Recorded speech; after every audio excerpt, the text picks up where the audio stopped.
Hare Krishna, dear devotees. Today we will read from the Bhagavad Gita, from the second chapter, verse 33. Haribol. I will take a check mark. Can you take a check mark for me? Take one in. Yeah. This? Yeah. Thank you.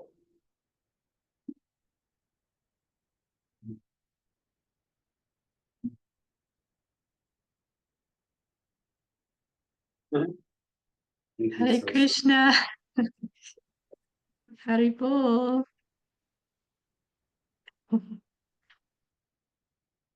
Oh, Krishna.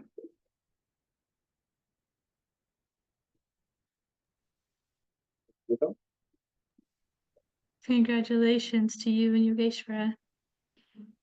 Hello, Hare Krishna, everyone.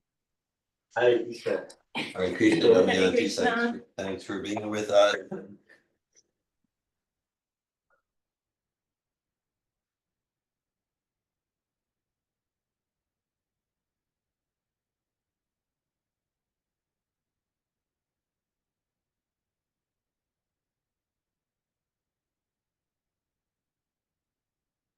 We read from Bhagavad Gita, second chapter, text 33.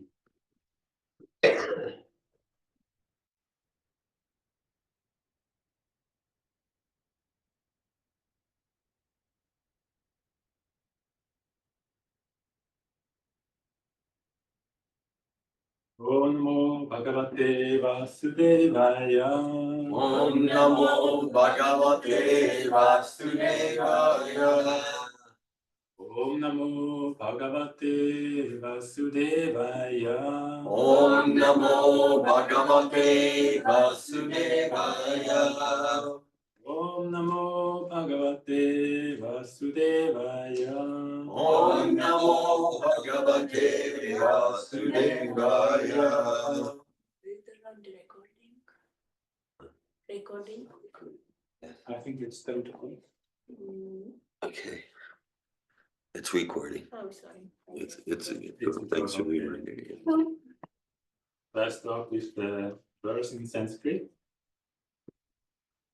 Atachetvam imam dhamyam Atachetvam imam dhamyam sangramam na karishyasi sangramam na karishyasi tattha svatharmam kirtim cha tatha swadharmam kirtim cha hitva papam avapsyasi hitva papam avapsyasi Atachetvam imam dhamyam Atachetvam imam dhamyam sangramam na karishyasi sangramam na karishyasi tattha svatharmam kirtim cha tatha swadharmam kirtim cha hitva papam avapsyasi hitva papam avapsyasi Atachetvam imam dhamyam Atachetvam imam dhamyam sangramam na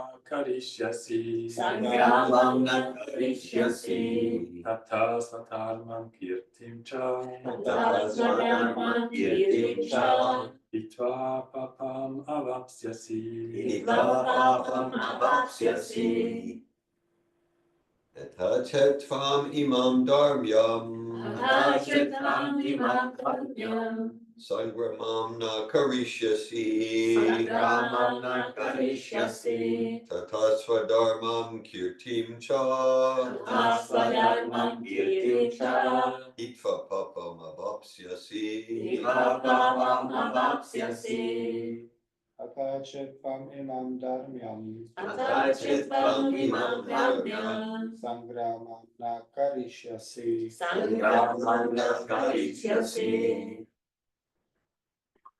tata swadharmam kirtim cha tatha swadharmam kirtim cha hitva papam avapsyasi hitva papam avapsyasi Athachitvam imam dharmyam. Athachitvam imam dharmyam. Sangramam na karishyasi. Sangramam na karishyasi.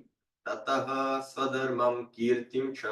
Tataha swadharmam kirtim cha. Hitva papam avapsyasi. Hitva papam avapsyasi.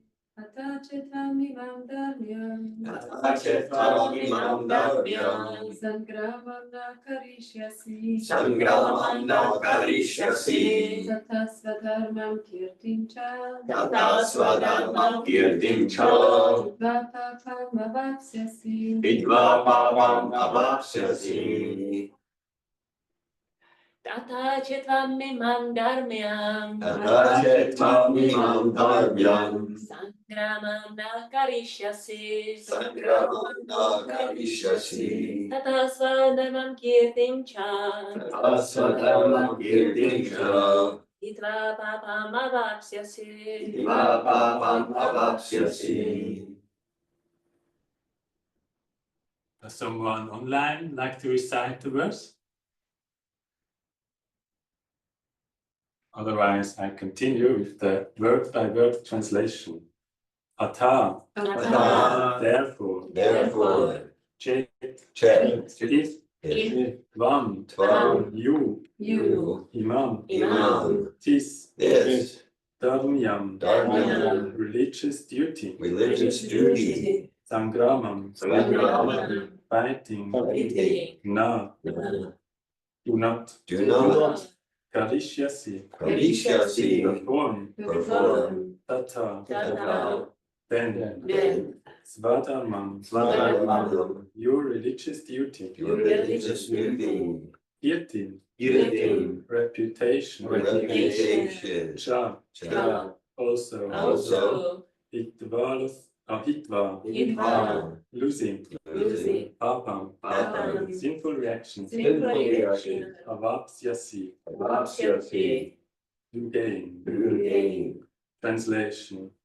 If, however, you do not fight this religious war, then you will certainly incur sins for neglecting your duties and thus lose your reputation as a fighter.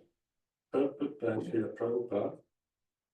Arjuna was a famous fighter and he attained fame by fighting many great demigods, including even Lord Shiva.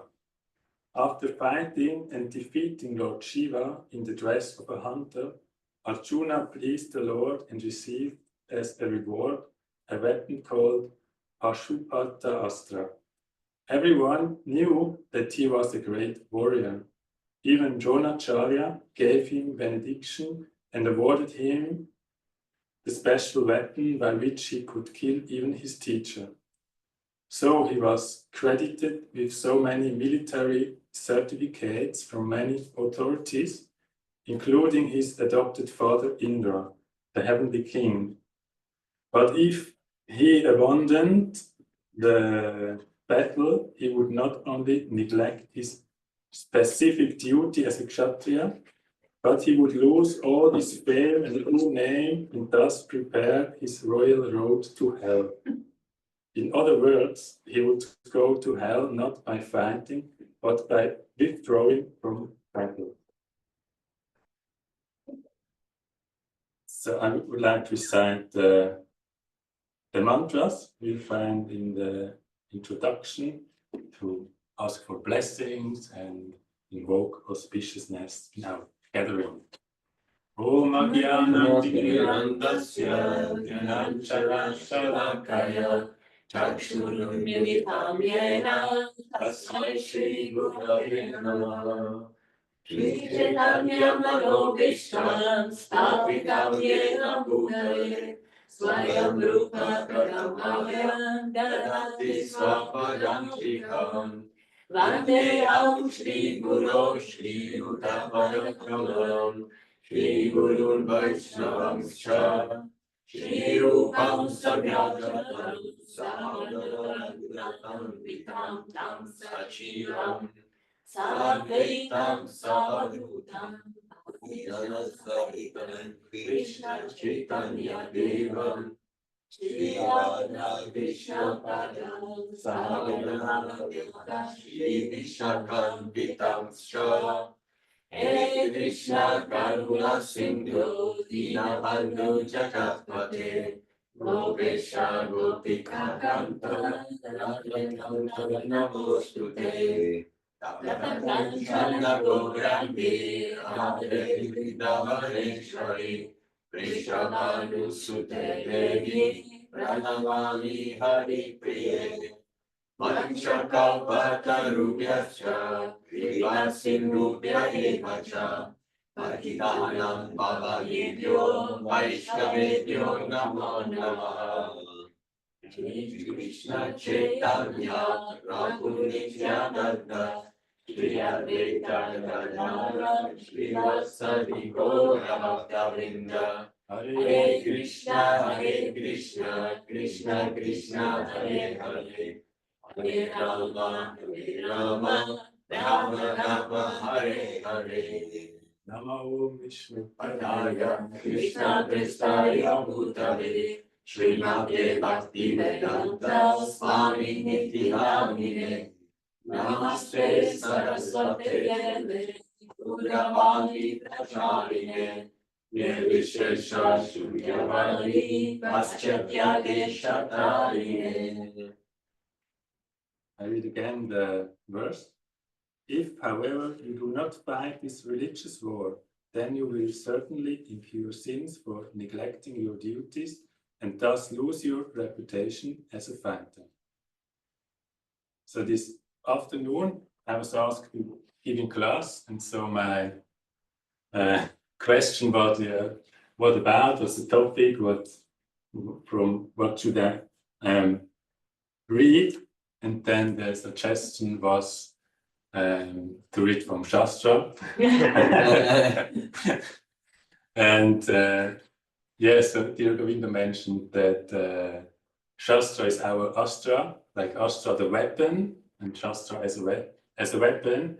And so I took it as a hint. So yes, let's speak about weapons and from Shastra. Yeah. I was also thinking, yes, it's like giving class, it's about Krishna, about unconditioned love, about, yes, this Hare Krishna, Hallelujah, and what's how weapons can fit in this gallery. So let's find it out. Yes, I was first thinking about what's my my relationship with weapons, and I found out actually I feel quite attracted to weapon. That's so. What is actually a weapon? It's something that gives the person power. It's can say a tool, a thing, something you can add, and yes, it gives you power. It's a lot of, say, force and can destroy. Yeah. And so when I was young, I went through military education. So I was a soldier for some months, and there I also get some weapons. So for example, I had this rifle, I had some hand grenades, machine gun, even this anti-tank rocket thing, and a Swiss Army knife, of course. Swiss what? Army knife. Yes. Swiss Army knife. Yeah. So I really felt like a little Rambo and ready to fight. Yes. And then to compare what I read here, what we found in the purport, where Srila Prabhupada describes the weapons of Arjuna. So then Arjuna and got like a weapon from Lord Shiva.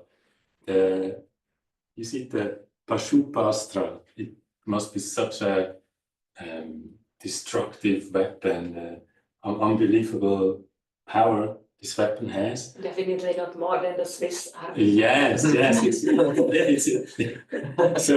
so my weapons were like kindergarten or even less. It's just yes, it shows so much power. He got so many weapons, even from Dronacharya. he got the Paramastra weapon, and he can even kill Dronacharya, and he was so powerful. He get also from Indra and Vayu and from other demigods weapons, and yes, so it seems like Arjuna was so powerful and such a well-equipped warrior. So it's like there is no obstacle. It should be no obstacle for him to fight and win every fight and war.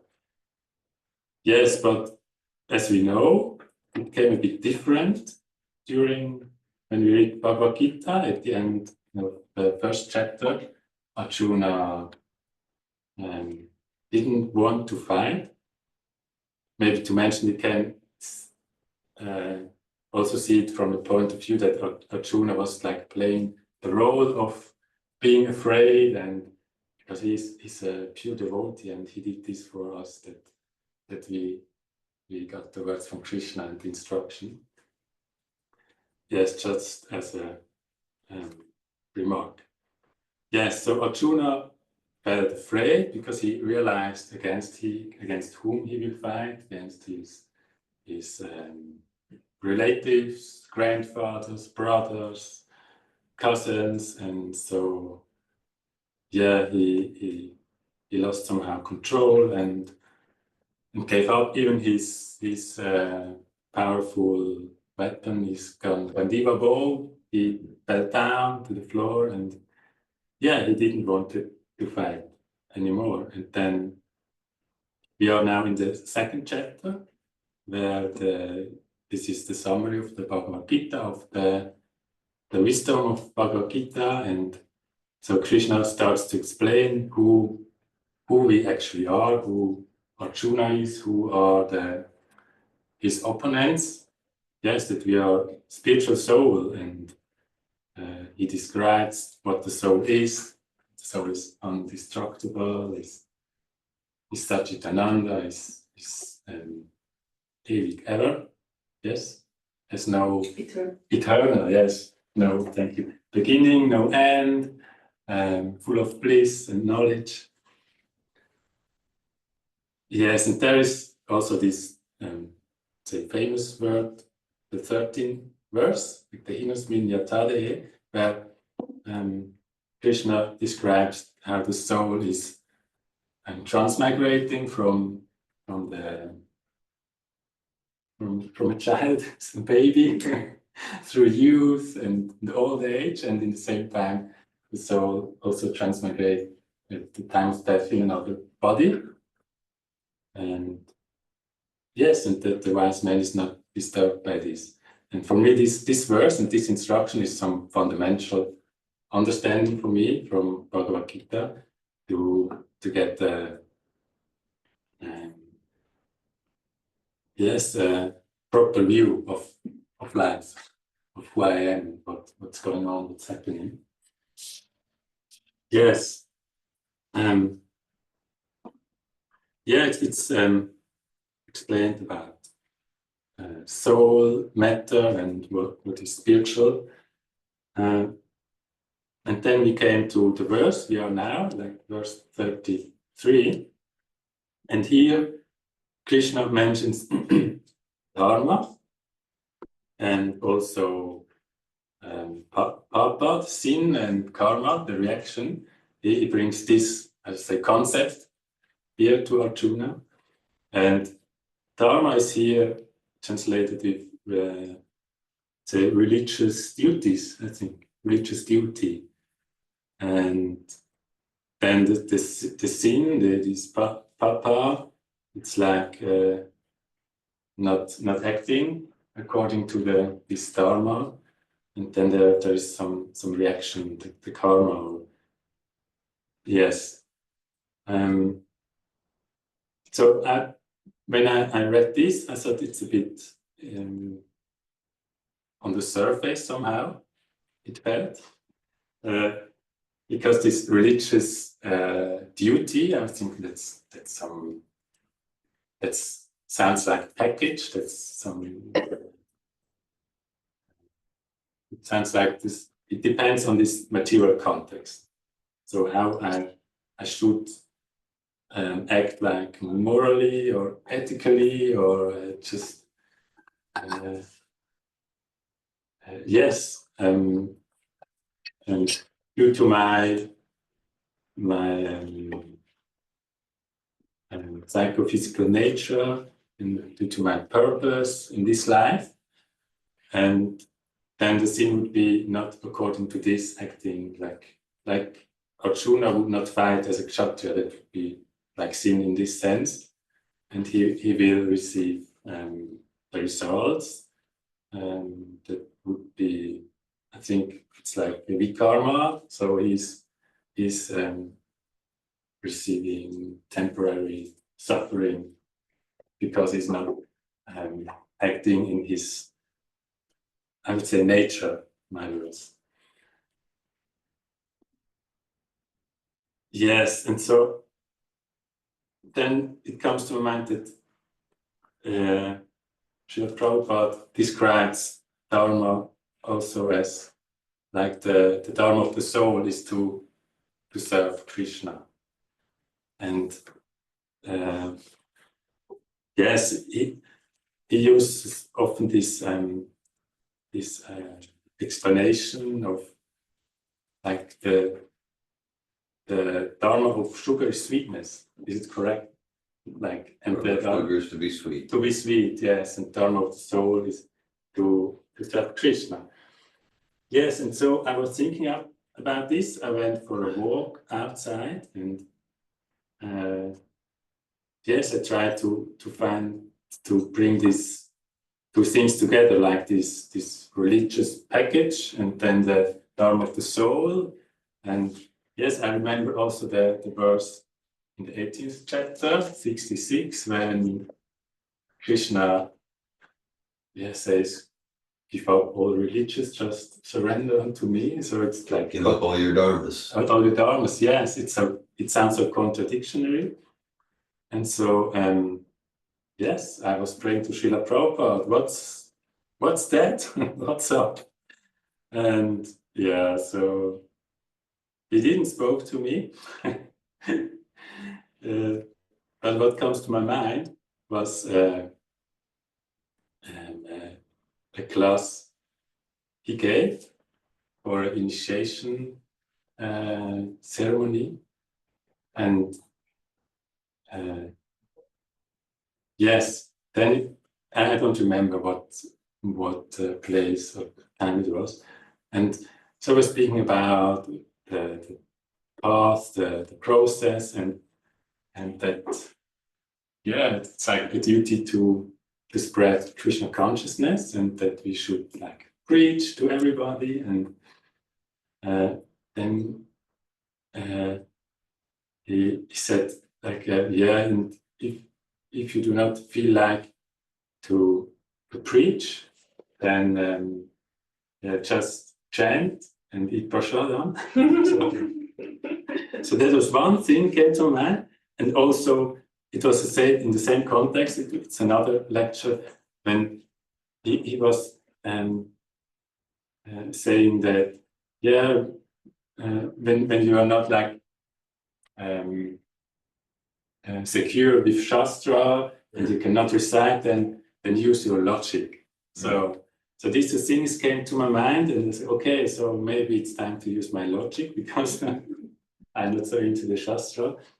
And yes, so logically, for me, when I try to bring this together, is that the dharma, the circumstances I'm in, it's something that I have co-created with Krishna, and it's given from Krishna. It's the perfect circumstances to grow and to live. It's like yes, it's meant for me for this very moment that I'm here, that I'm doing this, that I'm in this body, that I'm in this gathering and have these relationships. And so then the conclusion for me is to accept this and surrender. It's serving Krishna. It's accepting what he offers me.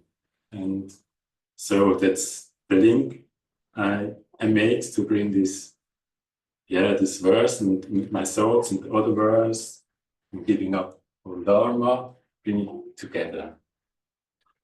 Yes.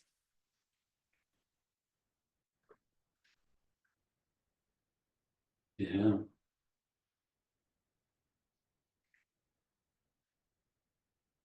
Yes, there are some other thoughts I had. I can't really remember now. uh,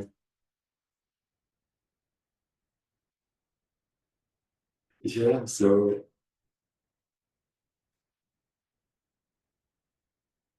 yeah, so my conclusion is like to when it's required to fight, required, the right word, belong.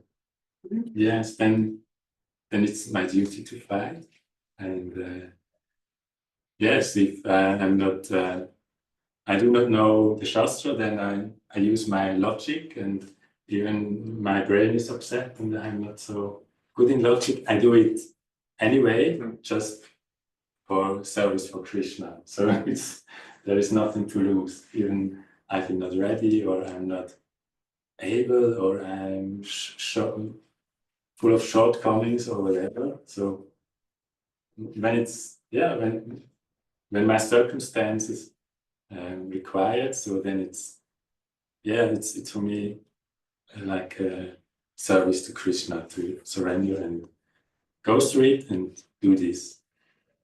And yes, and if it's not required, so then it's time to chant and eat prasad. Yeah. Yeah. Yeah, so that's all what I have to share for now.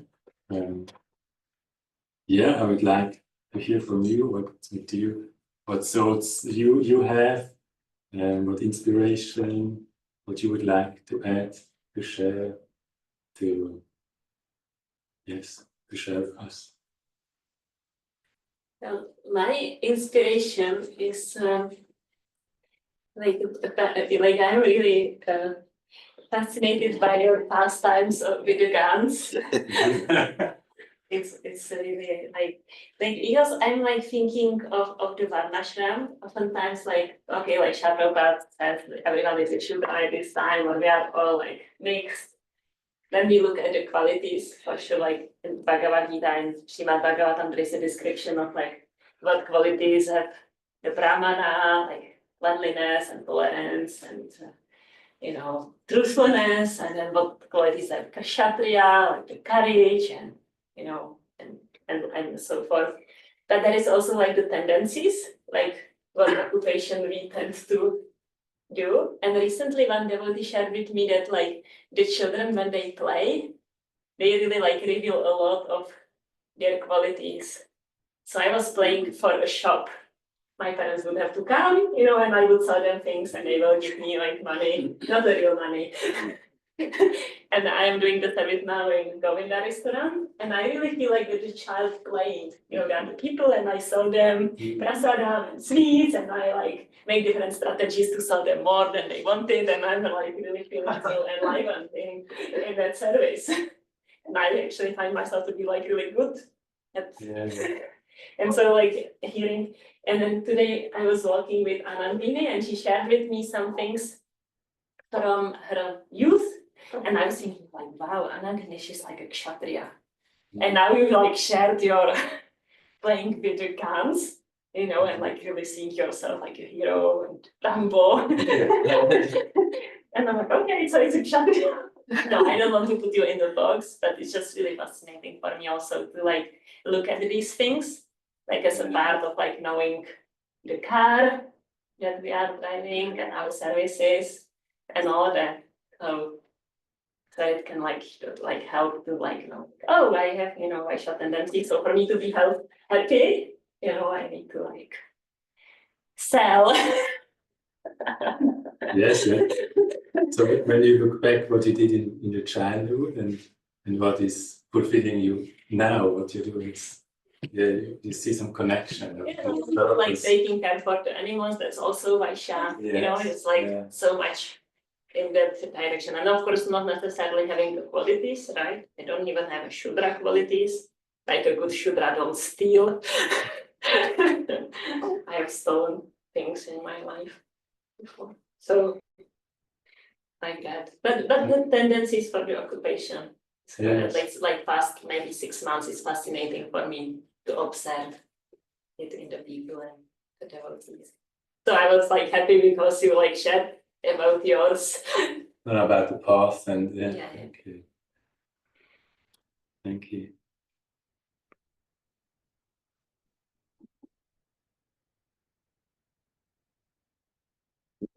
Thank you, Paramatma Prabhu, for your class and presentation.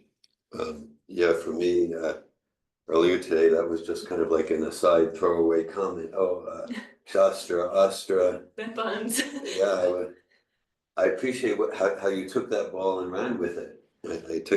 I truly do. That and I that yeah. So we have like Shastra. We think of the verses, the scripture, Bhagavad Gita, the Vedas, and that's it's well the same root as Astra, and that's the way I understood it from Srila Prabhupada. Astra means a weapon, like the Pasupatra weapon was that Arjuna has there, and the Brahmastra, like that. And so we have all these Astras weapons. And my understanding is Shastra is like Su means like superior. The superior weapon is this transcendental knowledge. And so the Kshatriyas, the saintly kings, that they so one rules with one's astras. One rules and protects, like to protect the state, protect the praja with the different astra, the different weapons of the king and the military, and then ultimately the king, the government, and we as individuals, we endeavor to be ruled by Shastra. We're going to be ruled by our tongue or our belly. We're going to be ruled by our needs for approval. We're going to be ruled by something. So the idea is to be ruled by the supreme weapon, the supreme protector, Shastra. And then, when you chose this verse, that really struck me. That's like a military, it's like a weapons analogy. It struck me. Because, at chapter 2, I know when I choose to give classes on Bhagavad Gita, I often, high percentage of time, I'm choosing chapter 2. Not surprising, it's a summary of the whole Gita. But then, like, I like never choose from these 8 verses. So I was very moved because, like I said, chapter 2 has at the beginning, Arjuna surrenders to Krishna as a spiritual master, no more friendly talks.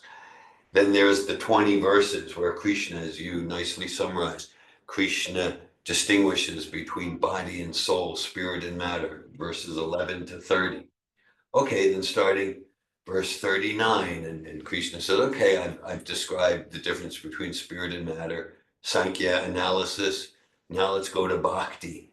Now like that.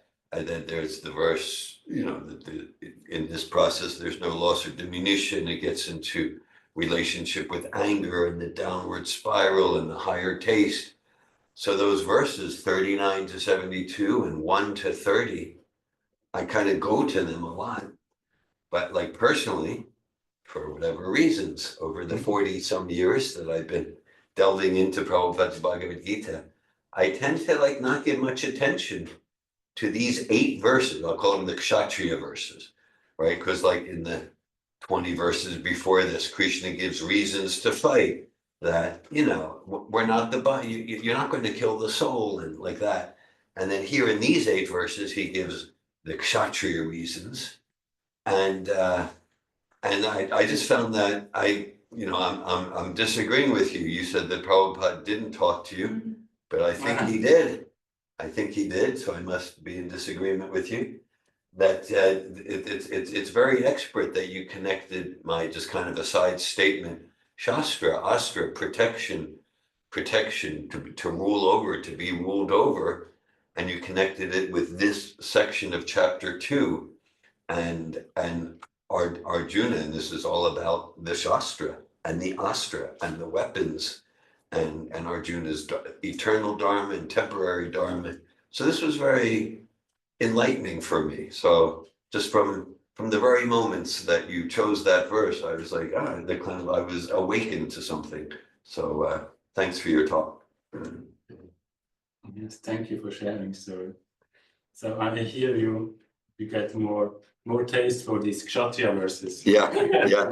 That describes, yeah. Yeah. Sure.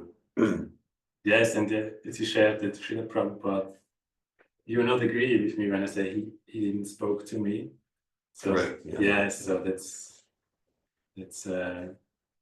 maybe arrogant when I say he didn't spoke to me. So it's more like it's not like he came and said hello, and yes, spoke. But yes, there are so many ways actually of Prabhupada Communicate to it. communicate with us, yes, to others, and yes, thank you for sharing this. Hare Krishna. Hare Krishna, thank you for your class and presentation. Like I want to maybe expand on like Gita that was describing the chapter. So yeah, it's like we are like in the first part of the second chapter. It's like described as the analytical knowledge of Sankhya. Like after these like 8 verses, thus I have explained the analytical knowledge of Sankhya. And now I will explain you the process of yoga. Yeah. So this is like, that was the description of the body and the soul. So the distinction between the body soul. And now like my understanding is like a description of the psychophysical nature. There's also like the analytical study, and I think that we all have like experience this analytical study of the self and the psychophysical nature of the subtle and gross body is important for the spiritual progress, because then we can engage ourselves according to our propensities. And it's like interesting how Vladimir shared. I think it was very similar, because as you were as a child selling those things, you were not paid, and now you are not even, you are still not paid into the Govinda. Yeah, like, and I heard multiple times that like if you study like great people in some activity, we often find that they were doing this activity already when they were 12 years old. So it's like a common theme. So it's like the big engaged according to the psychophysical nature. And yeah, so it's like important. At the same time, like we could say that like it's like an inferior kind of reasoning in a sense, because then soon enough Prabhupada will be quoting the verse Etiaktva sadarmam charanam bhujam hare. So even though if you do your duty perfectly and you do not do devotional service, it will be all waste. It will be all like for nothing. So there is still like a hierarchy of priorities. So I like the connection that you are making with this verse. Hare Krishna. Can I add something to that? No, I want to say that like when, like I remember the first time I was going through Bhagavad Gita, probably in the BGTC. And the chapter 2 and these verses, it was like really confusing to me, like why would Krishna tell to Arjuna, like you will lose your fame and you will, like or like this is the section, right, that you also read from. That like, you know, why it should matter. Yeah. That is really like these verses that you chose, it is like highlights the importance of the Varnashram to me. Like, of course, Varnashram dovetailed in the Krishna consciousness, but not like renouncing the Varnashram. I think that's like, because like the psychophysical nature, like for the embodied soul, is still like a very important thing. Yeah. And my understanding is like extremely rare that someone would be like above that platform. Like even, what was his name? Bharat Maharaj, right? He was Yes. on the Baba platform, so it's like really highly elevated. Yep. But he still was like affected by his psychophysical nature when he went to forest, and he needed to take care for the deer because the kshatriya to protect was still there, so he kind of like didn't properly engage that. So even like Krishna in Bhagavad Gita speaks the Varnashram to Arjuna, you know, and it's not like a useless section of the Bhagavad Gita for like the beginners or something, but really like I think like a serious thing to consider. Yes, thank you. So I hear from you, Nadine and Yogeshwar, there is the importance to not just fulfill our duties and also dovetail it with devotional service and Krishna, and so then it's complete and meaningful. It makes sense. Yeah. I appreciate the discussion. That's because okay, there's the transcendence, and we don't care about we're not in any way attached to kingdoms or ruling over people and like that. And so that's there in Bhagavad Gita, you know, that complete transcendence to overt and subtle. You know, like when it could be fame or insults, it could be honor or dishonor, and we cultivate detachment from that. And then so that's then there's this like, okay, yeah, that knowing the car, we're not the car, we're the driver. It's important to know the car, and in this part, so like look, as because Arjuna as a devotee of Krishna will fight, so those reasons are there, and they emerge more and more as Bhagavad Gita goes on. But here, a lot of it is like, look, your nature is going to fight. I like the example gave Bharat Maharaj. He's going to protect someone. See, Arjuna, it comes like Krishna saying, you're going to fight anyway, even if you run to the forest. You'll find some sages who are being disturbed by some criminals, and you'll fight the criminals. I mean, you're going to fight. So on the external platform, that's your psychophysical nature.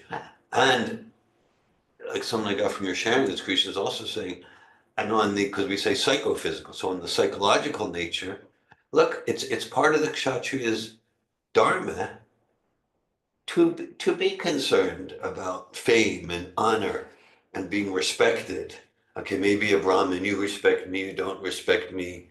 I just go into my shastra and like that. Okay, that's Brahma Dharma, and maybe Sudra Dharma is just like, okay, you know, just as long as I have something to eat and I have something to drink, maybe even some alcoholic beverage or something like that, just take care of me like that. But part of Kshatriya Dharma is to be concerned about that.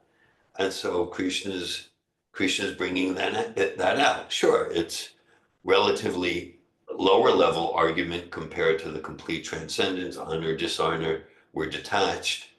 But because like part of the physical nature of the kshatriya is you're going to pick up your bow and fight, and part of the psychological nature is you do care about infamy and fame. So I appreciate highlighting how Krishna is bringing that into the conversation. So what you shared, thank you, Jürgen, reminds me to the discussion with Jürgen. Yeah. Where the Vaishyas about lying. And Yeah, right. somehow, yes, we came to the conclusion it's a part of this Part of that dharma. Yeah, that dharma. So yeah, so it's like bring the whole bigger picture for me now together. So from this Oh, and I was such a great liar at my childhood. So that's another hint for your Dharma. Yeah.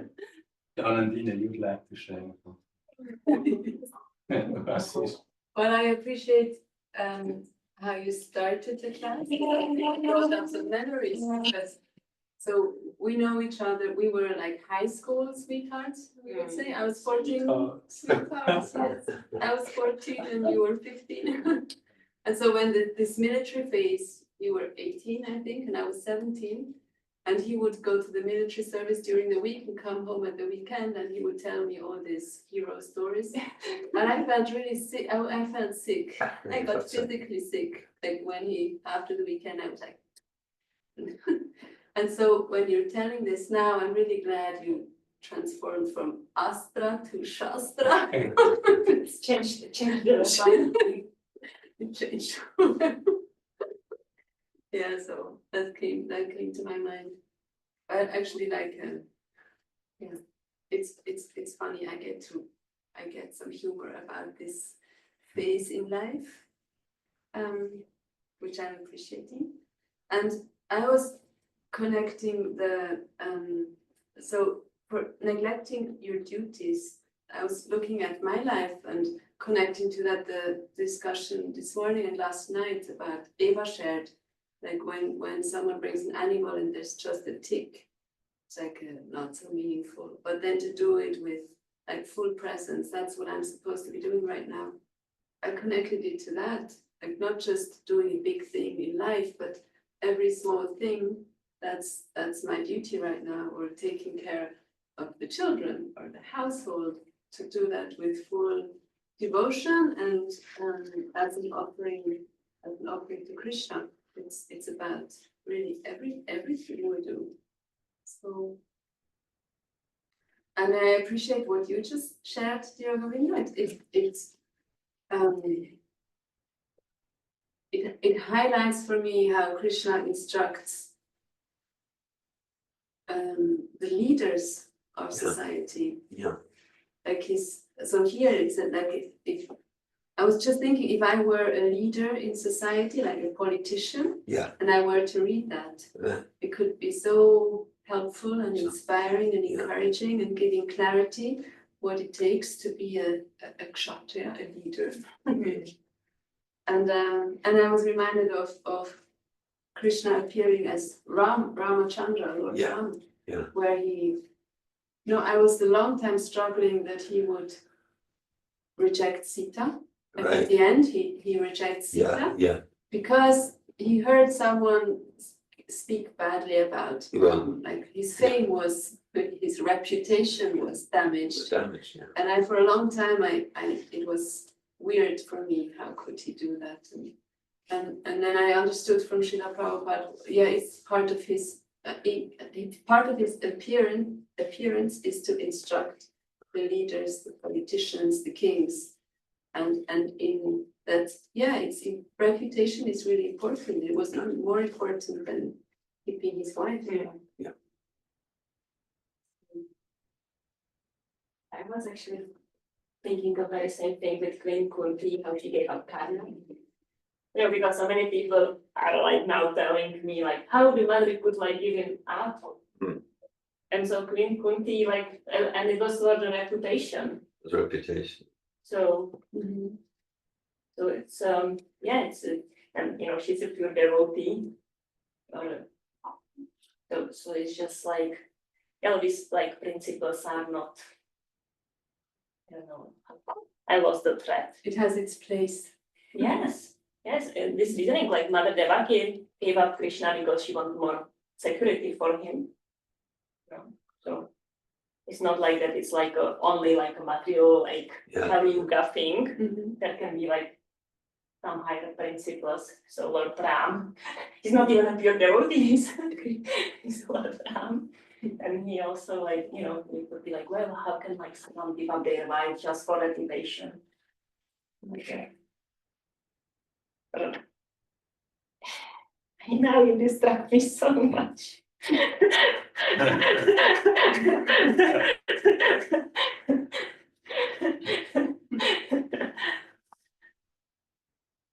Yeah, so what I get from you two is to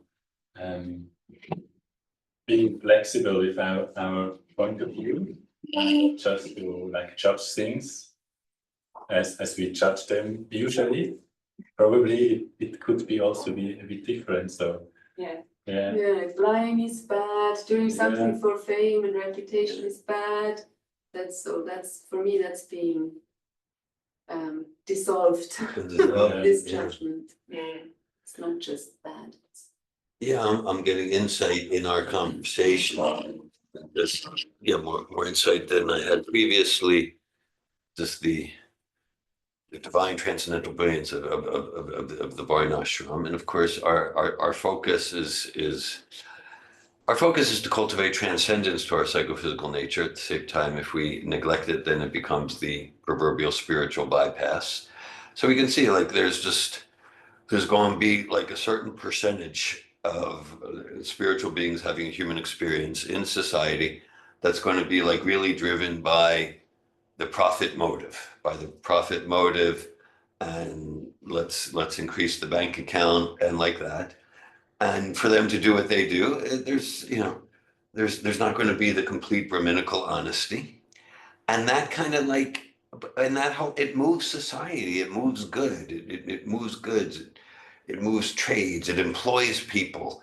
And so when they're properly situated, they're happy and they help everyone else to be happy. There's going to be a certain percentage of human beings, spiritual beings having human experience, who are like, it's part of their nature to like, I want to be honored and respected. Oh, that's bad, this and that. But then properly situated in Devi Varnashram, yeah, then you get to be the mayor of a town, like, I mean, in modern terms. You get to lead this military. You get to lead people. You get to be the CEO, perhaps. Like that. You get to lead people, and part of it is like adoration and distinction, and at the same time, but then there's a motivation, like, and who's ever supporting me, who's ever under my shelter, I will protect them. So there's like something very noble, and it's used in sattvic ways, and even more perfectly in Devi Varnashram in Shuddha sattvic ways. So of course, on an individual basis, we're also you're always encouraged to like look at our nature and use it in Krishna's service while cultivating transcendence. I'm getting insight in this conversation how in the societal picture, the political economic picture, how the Om Pranam, like everyone's propensity for different types of material psychological desires or profit desires, adoration desires, how that's naturally dovetailed for truly a win-win for everyone. Hare Krishna.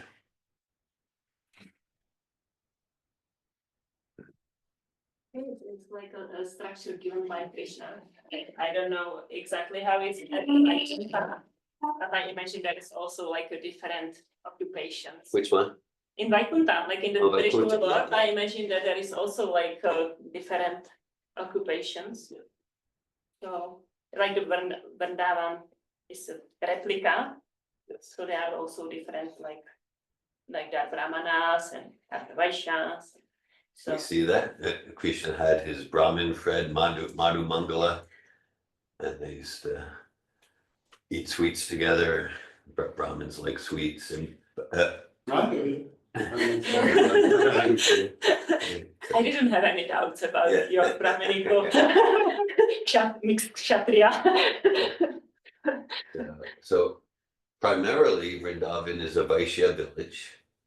At the same time, you got you got Gargamuni,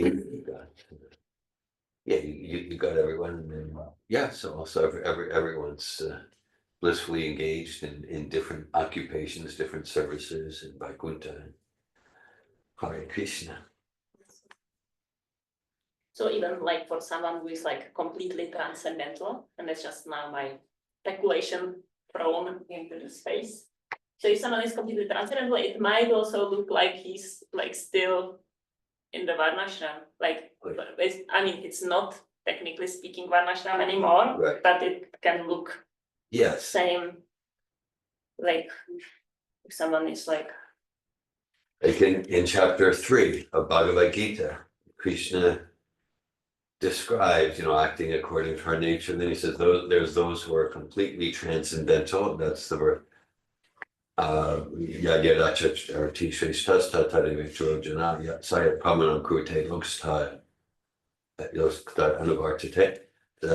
so even someone who's completely transcendental, they'll probably act within the system anyway to set an example, and then they're not kind of like forced to by their modes, but to set an example, they'll play the role of a kshatriya or a brahmin or like that.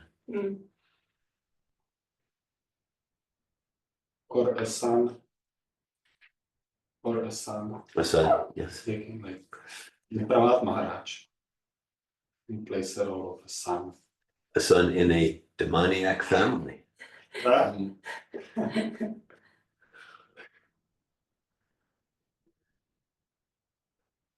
Yes, I'm not aware of any time. So You still have some what is the time. time It's schedule? 6:26. So any Oh, other yeah, someone rose as online? well. Bhakteen Rosa. Good morning.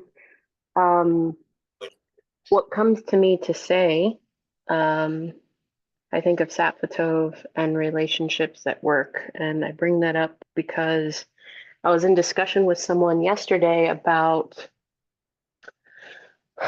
let's say, for example, in yogic practices, a lot of times there's embodiment. I want to embody. And the person was saying to me, well, if the body is like material manifestation, why would we focus on embodiment? We're trying to separate from material.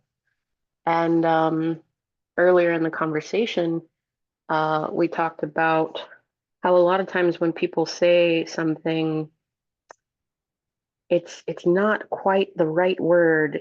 Words are limiting.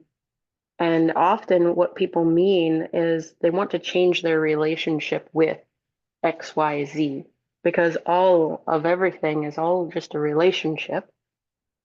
And so what comes to me is relationships at work, and an article I read many years ago, and this was, again, different context, but I'm going to apply it here, that a successful relationship can be predicted by whether you turn towards it or away from it in times of conflict or trouble or doubt.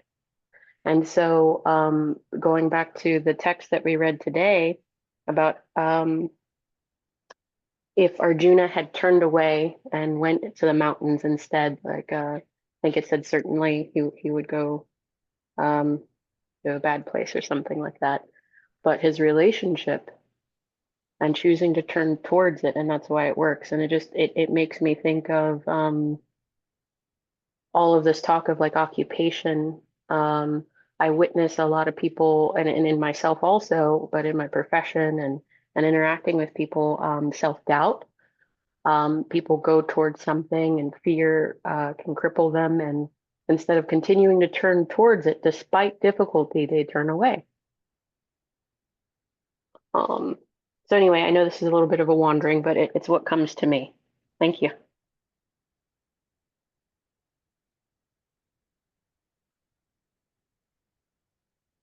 Thank you, Rosa. Damayanti wrote, thank you for the class, Paramatma Prabhu, and everyone for this wonderful devotional association. Hare Krishna. Thank you, Damayanti.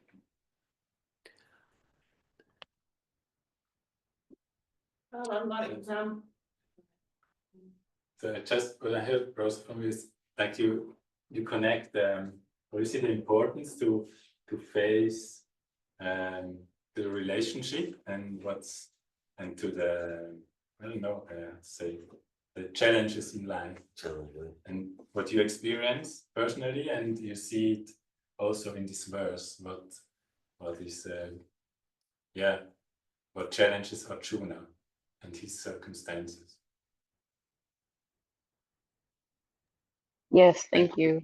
His relationship to his role, and then I'm also applying it to all of our relationships with how we interact with the material world and our consciousness also. Yeah, I mean, that gets at the essence of Arjuna's dilemma here at the beginning of Bhagavad Gita. He wants to run away, to use the themes you're referencing, Rosa. Arjuna wants to run away from his relationships, run away from his battle. It's just like it's a real historical event, Battle of Kurukshetra. And we can also see metaphorically, we all have our internal battle of Kurukshetra. And where are we like facing it courageously, picking up our bow? And where are we running away and hiding? Where do we want to go to and going to the forest would look good. It looks peaceful. It looks, you're kind, you're gentle, you're compassionate. You know, so where maybe in the name of looking good, am I avoiding standing up courageously to participate in relationships in my life? I find your wandering, Rosa, to be very, very relevant personally and to the theme of this part of Bhagavad Gita. Anandini. Yes, I also really appreciate what you said, because I want, like, how I understand duty is also connected to, like, my duties are, if I fulfill, like, my duties are not just not something I have to do. Maybe we experience it that I have to do this, but it's actually what I get to do in order to create fulfillment and move forward on my path of self-realization. So what you're sharing brings in the aspect of relationship, of like our relationships, it's our duty. Maybe we could say it's our duty to take care of our relationships, to fully be present and develop love and compassion and clarity and assertiveness and all these qualities as a duty. And the duty, if we do our duty, we will experience fulfillment. So I appreciate the link you're making.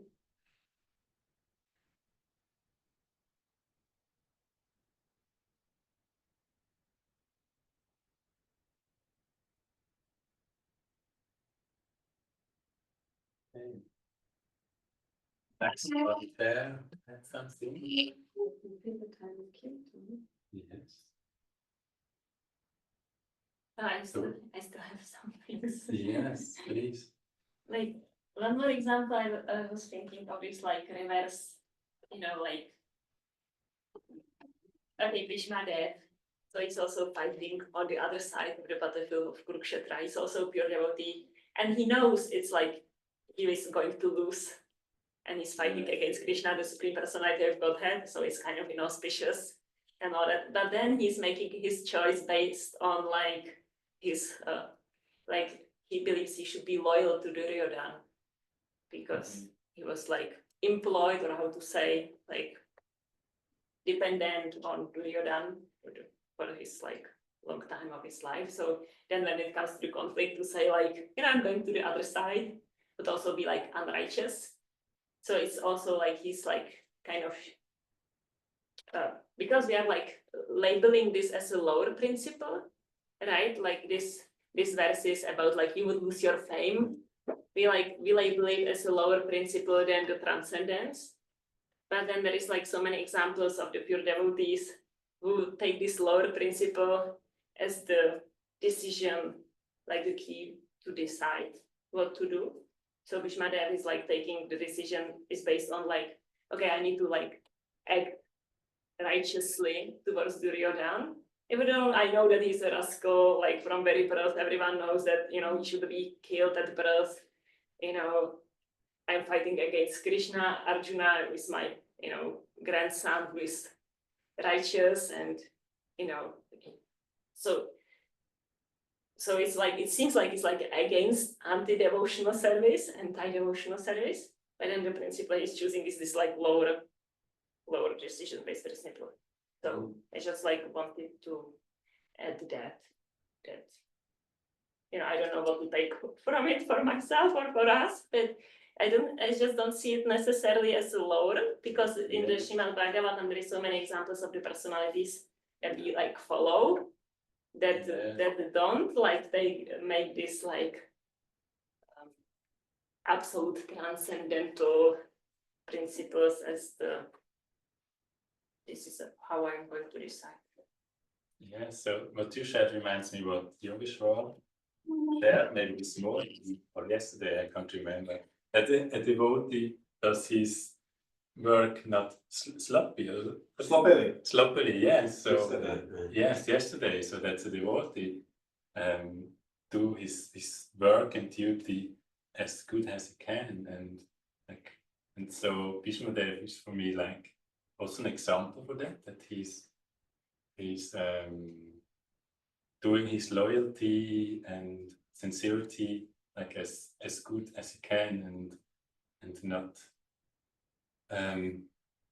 instead of maybe he know the result or he will like suffer in the material context or whatever, or he yes, but he's like doing his job or in his role best as he can. Doesn't make sense for you.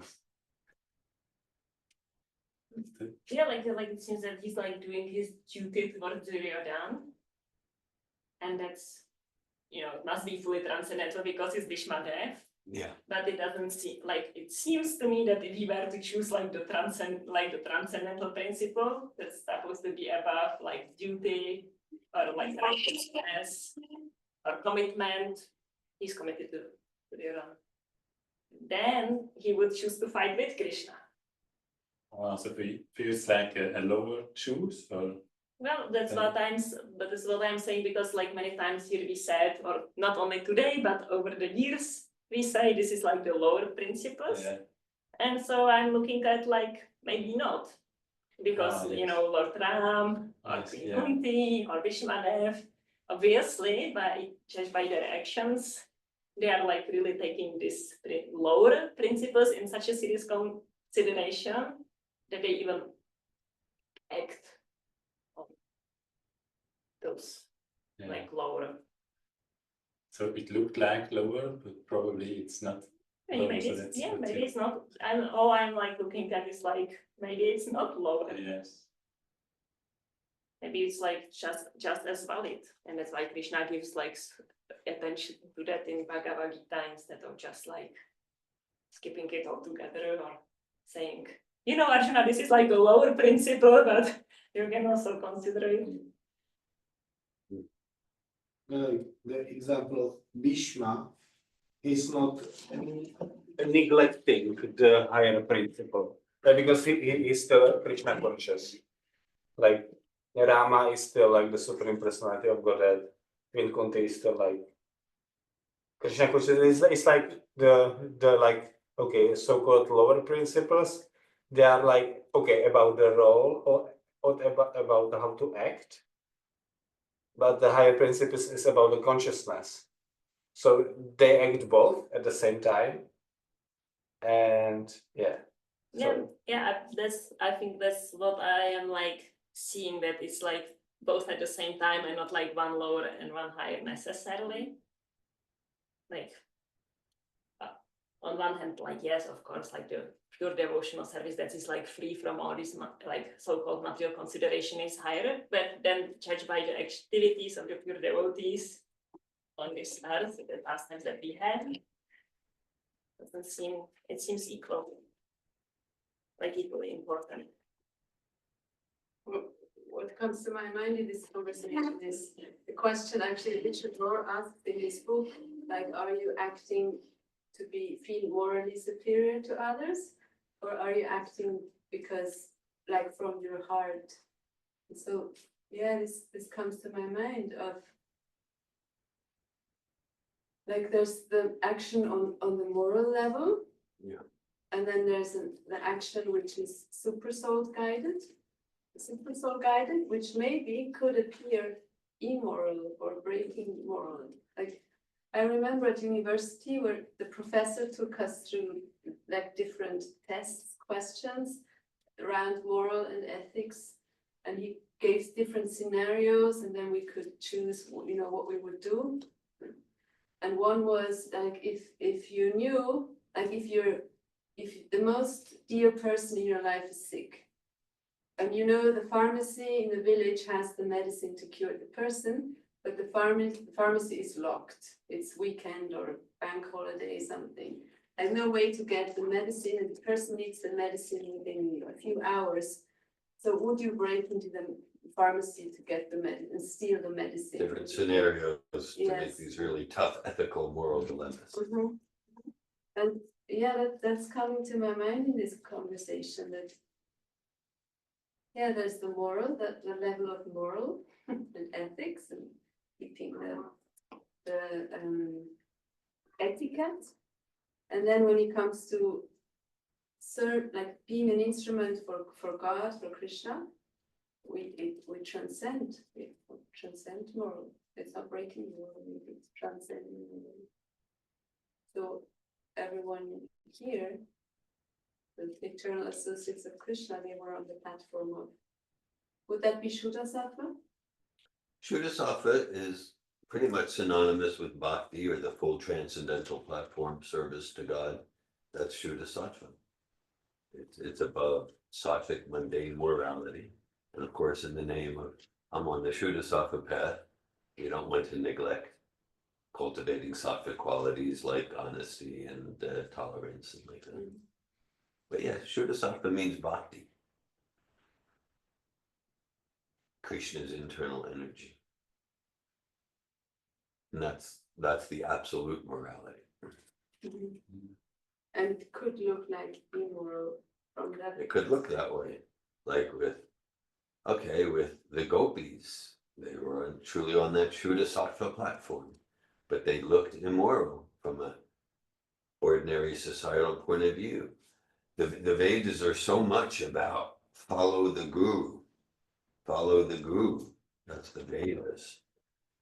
Bali Maharaj, he was independently thoughtful. He thought about it. Between stimulus and response, there's a moment of choice. He had the stimulus of Vamanadeva making a request.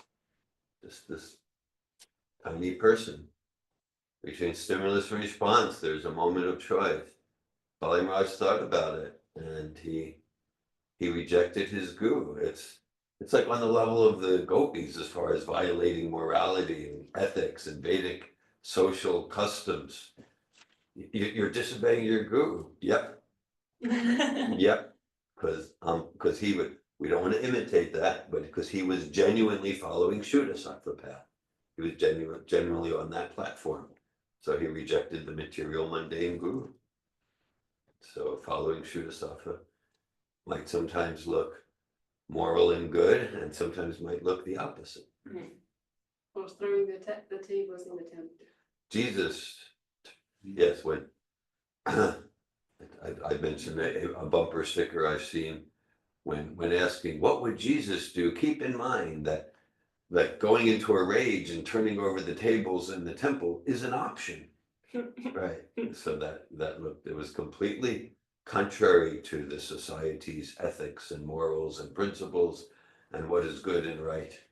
But that was his service to God. Genuinely, I would say generally we think of Jesus as like the Prince of Peace, bringing peace. But sometimes in Shuddha Sattva service, Jesus went into a rage against the authorities. So we will willingness to do that is, we can look at how ready am I to sacrifice mundane image and like that. Not to just, I don't care what people think, so I'm just going to recklessly do things because I'm so spiritual. But if it's genuinely in service to Prabhupada, how ready are we to be detached from what people think?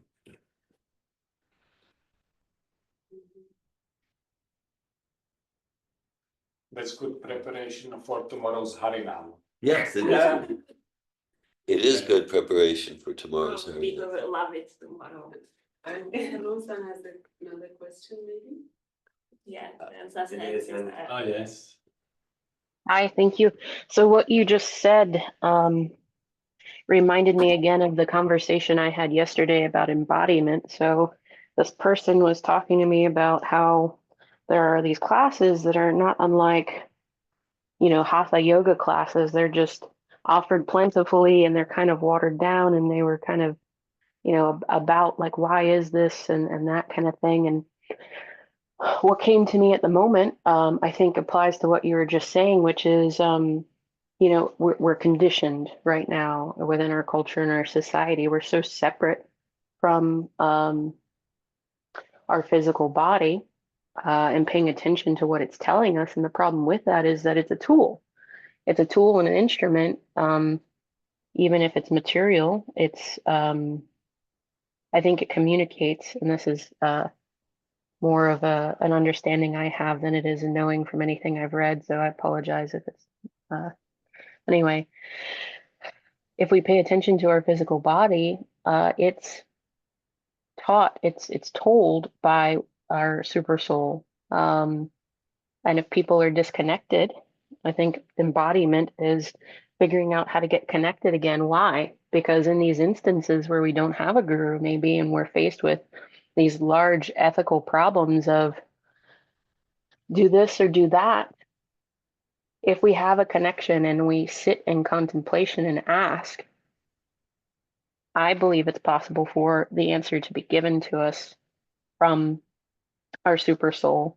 But if we're not connected, we might not be able to hear it, or maybe we won't listen because we doubt. Like, for example, this doesn't look good.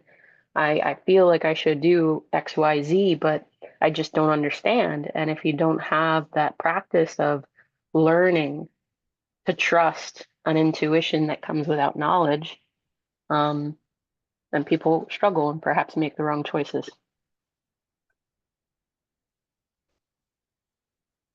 Yes, thank you. You mentioned, as far as I understand, the importance of being connected with yourself and connected with, yeah, super soul, how powerful the guidance, or yes, that or wie sagen wir denn? Available, that the super soul is available and guide us also in this body we are now. Yeah, I mean, that point's like in our Safato programs, we so much emphasize, right? Like a survival strategy is of avoiding pain. Talk about experience, be in silence, experience your experience, be with your experience. So what that it's basically like be connected with super soul, be connected with self.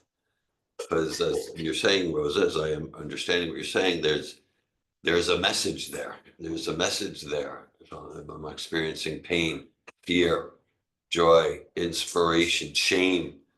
Whereas if I beach ball it, if I numb it, to quote Carl Jung, till we make the unconscious conscious, it'll direct our life and we'll call it fate. It'll drive us beneath the conscious surface. But then experiencing our experience, that's like the core of sattvic living. Sattva means to bring to conscious perception that which till now I've not been aware of.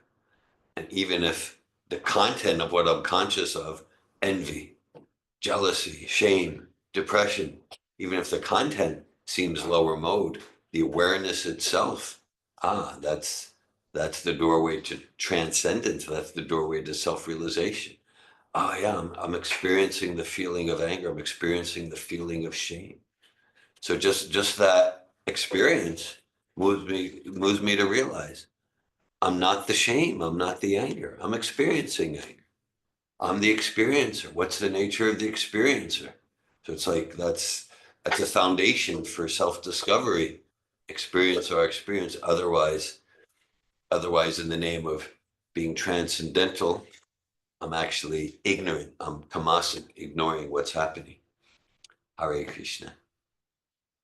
Hare Krishna. And I don't know to what extent this is more mystical than maybe what's appropriate, but yesterday when we were talking about prasad and like cleanliness and eating and things as the discussion was going, I personally was struggling in my mind thinking about the difference between dairy and eggs because I have been raised eating these things, and I was just thinking, trying to understand the difference. And you know, I believe I was sincere, but anyway, I was asking myself, and I felt confused and conflicted, and I feel like an answer came to me.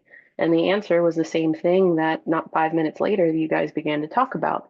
There's a difference in the intention of milk versus eggs and the cleanliness and things. And I just found that very interesting that an answer came to me and I felt like fulfillment in that answer. I was like, oh, that makes sense. And then you guys directly started talking about it.